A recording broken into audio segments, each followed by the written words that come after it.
السلام علیکم ورحمۃ اللہ وبرکاتہ۔ قربانی سے کیا سبق حاصل کریں؟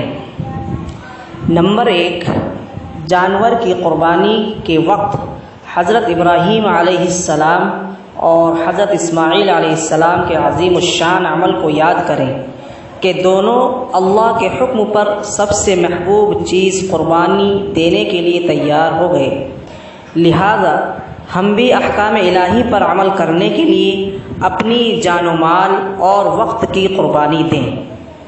نمبر 2، قربانی کی اصل روح یہ ہے کہ مسلمان اللہ کی محبت میں اپنی تمام نفسانی خواہشات کو قربان کر دے، لہذا ہمیں من چاہی زندگی چھوڑ کر رب چاہی زندگی گزارنی چاہیے۔ نمبر 3، حضرت ابراہیم علیہ السلام کی زندگی میں صرف یہی ایک عظیم واقعہ نہیں بلکہ انہوں نے پوری زندگی اللہ تعالیٰ کی اطاعت و فرما برداری میں گزاری۔ جو حکم بھی اللہ تعالیٰ کی جانب سے ان کو ملا فوراً اس پر عمل کیے، جان، مال، ماں باپ، وطن اور لخت جگر، غرض سب کچھ اللہ کی رضا میں قربان کر دیا۔